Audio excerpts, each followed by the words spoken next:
میرے امام پیارے آقا کی شان بیان کرتے ہوئے فرماتے ہیں کہ سب سے اعلیٰ وہ اولا ہمارا نبی، سب سے بالا وہ اعلیٰ ہمارا نبی، کیا خبر کتنے تارے کھلے چھپ گئے پر نہ ڈوبے نہ ڈوبا ہمارا۔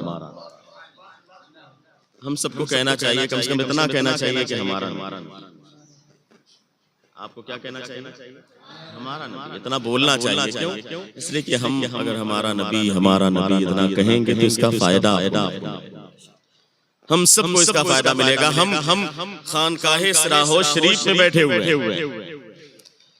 ادھر اولیاء اکرام کا پورا جھرمٹ ہے اور ادھر بھی اولیاء اکرام، دو طرف اولیاء اکرام کی جماعت ہے اور درمیان میں غلامان اولیاء بیٹھے۔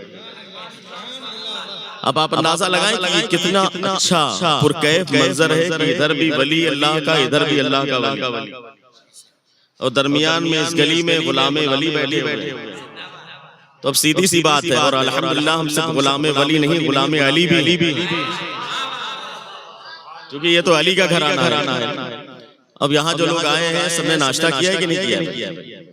الحمدللہ کھانا بھی کھایا ہو، اور مجھے نہیں لگتا کہ پورے ہندوستان میں کسی خانقاہ میں اتنا اچھا لنگر ملتا ہے، کیونکہ ہم لوگ جاتے رہتے ہیں برابر خانقاہوں میں، لیکن انتظام ہوتا ہے علماء کے لیے، ہم لوگ کے لیے تو ہو بھی جاتا ہے، لیکن سب کے لیے انتظام سیم ٹو سیم ہو،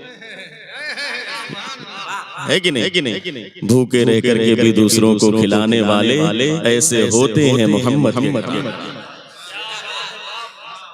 جب تک رات تک دیکھتے ہیں آپ، کبھی کل تو رات میں پروگرام جلدی ختم ہو گیا، ورنہ دستور کیا ہے 2 بج جاتا ہے لنگر ہوتے، لیکن ایک آدمی کو جب تک کھانا کھلایا نہ جائے۔ اور یہ بھی ایک خاص بات ہے کہ جو لوگ یہاں پر آتے ہیں ان سے ایک بار نہیں کئی مرتبہ پوچھا جاتا ہے آپ نے کھانا کھایا کہ نہیں، کھانے کے باوجود پوچھا جاتا ہے کھا چکے ہیں تب بھی آپ نے کھانا کھایا کہ نہیں۔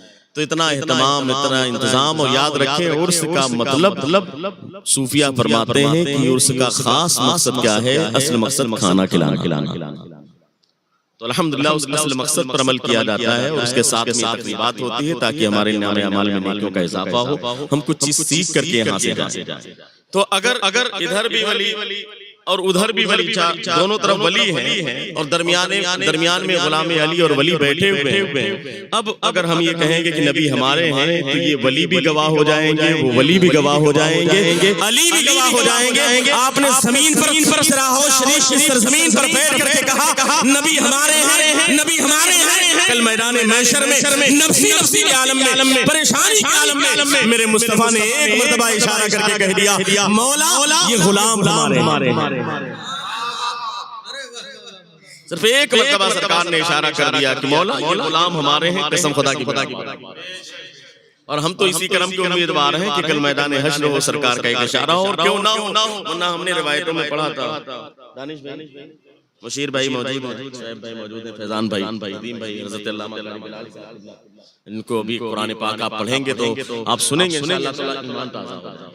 بہت اچھا قرآن پڑھنے والی ذات، جامعہ ازہر میں 10 سال تک قرات کے موضوع پر الحمدللہ ریسرچ کرنے والی حضرت علامہ قاری بلال ازہری صاحب قبلہ تشریف فرما ہے، بھی آپ سنیں گے قرآن پڑھا کیسے جاتا ہے، انشاءاللہ وجدی کی کیفیت جاری ہو جائے گی۔ لیکن حضرات گرامی، جو میں کہہ رہا تھا ادھر بھی ولی ہیں، ادھر بھی ولی ہیں، کل میدان محشر ہوگا۔ میں سوچ رہا تھا کہ میں نے روایتوں میں پڑھا ہے، کتابوں میں پڑھا ہے، اور پڑھاتے بھی ہیں ہم لوگ، درسگاہی لوگ ہیں، پیشے ور مقرر تو ہے نا، کہ جو بھی آیا نہیں آیا تو اسٹیج پر بیٹھ کے گڑھ کے بیان کر دیا جائے، تو یہ سب چیزیں ہیں نہیں۔ میں نے روایتوں میں پڑھا ہے کہ جب بندہ نیک ہوتا ہے تو قبر میں جانے کے بعد جنت کی کھڑکی اس کے لیے کھول دی جاتی ہے۔ تھوڑا سا آپ لوگ سبحان اللہ ہے نا، سبحان اللہ بولتے رہیے۔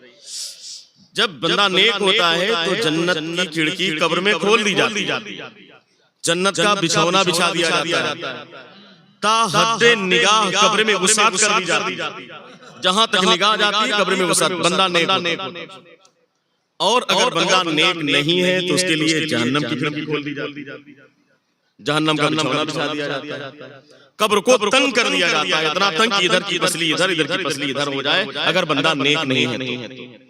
یہ ساری چیزیں لکھی ہوئے حدیث پاک جس کا مفہوم میں نے بیان کیا۔ میں سوچ رہا میں نے کہا نا کہ ہم کو کہنا چاہیے نبی ہمارے ہیں، نبی ہمارے، ہم نے کہا سب سے اعلیٰ و اولیٰ ہمارا نبی، تو آپ بولے نہیں. اسی پر مجھ کو یہ بات یاد آ گیا، میں نے کہا اسے میں پیش کر دیتا ہوں. اب آپ سوچیں، اندازہ لگائیں، میں سوچ رہا تھا اپنے کم علمی اور طالب علمی کا اعتراف کرتے ہوئے کہ آخر مولا جب قبر میں جانے کے بعد یہ کلیئر ہے کہ جنت کی کھڑکی کھول دی گئی، جنت کا بچھونا بچھا دیا گیا، تا حد نگاہ قبر میں وسعت پیدا کر دی گئی. تو میں سوچ رہا تھا جب قبر ہی سے سارا معاملہ ہے تو مولا کھڑکی کھول ہی دی گئی ہے، انٹری بھی ہو جانا چاہیے، انٹری بھی ہو جانا چاہیے. ڈائریکٹ سیدھی سی بات ہے، جنت کا بچھونا بچھا دیا گیا، جنت کی کھڑکی کھول دی گئی، تا حد نگاہ قبر میں وسعت ہو گئی، بس چل کے جنت میں انٹری ہو جانا چاہیے. جہنم کی کھڑکی کھول دی گئی، بندہ نیک نہیں ہے، جہنم کا بچھونا بچھا ہی دیا گیا ہے، تو سارے اسباب مہیا ہے تباہی کے لیے، پھر ضرورت ہی کیا ہے؟ مولا کھڑکی کھول دی گئی ہے، انٹری کر دیا جائے، معاملہ کلیئر ہو جائے، جنتی جنت میں چلا جائے، جہنمی جہنم میں چلا جائے. لیکن کل میدان حشر کا بپا ہونا 50,000 سال کا وہ دن، سورج سوا نیزے پر زمین تانبے کی، اولین سے لے کر آخرین تک، آدم سے لے کر ایجم تک کائنات میں پیدا ہونے والے تمام لوگوں کا اکٹھا ہونا، کسی کا میزان عمل پر ہونا، سب کا حساب و کتاب ہونا، آخر یہ سارا مجمع ہوگا، سارے لوگ اکٹھا ہوں گے. میں سوچ میں پڑ گیا مولا یہ ہوگا کیوں؟ قبر ہی سے معاملہ کلیئر ہو جائے، جنتی جنت میں چلا جائے، جہنمی جہنم میں چلا جائے، آخر یہ میدان محشر میں سارے لوگوں کا اکٹھا ہونا، حساب و کتاب کا ہونا، سورج سوا نیزے پر ہونا، 50,000 سال کا دن ہونا، زمین تانبے کی بننا، آخر یہ معاملات ہوں گے کیوں؟ میں سوچ رہا تھا ایک شیر ہوا کے جھونکے کی طرح آیا اور میرے سوال کا مجھے جواب مل گیا. ارے سن، فقط اتنا سبب ہے، فقط اتنا سبب ہے ان ایک آدمی محشر میں کہ ان کی شان محبوبی دکھائی.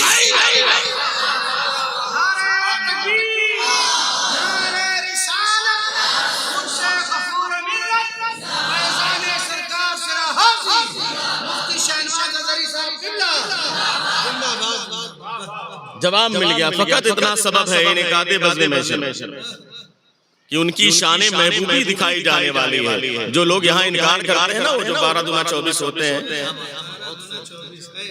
وہ بھی دیکھیں گے کل میدان حشر میں کہ سرکار کی شان کیا ہے. وہاں پر وہ بھی کہیں گے کہ سب سے اعلیٰ و اولیٰ ہمارا نبی، لیکن مجبوراً کہیں گے، اس وقت کہنے کا فائدہ نہیں ہوگا. اس لیے آج لے ان کی پناہ، آج مدد مانگ ان سے، کل نہ مانیں گے قیامت میں اگر مان گئے. اس لیے ہم یہ سکھاتے ہیں کہ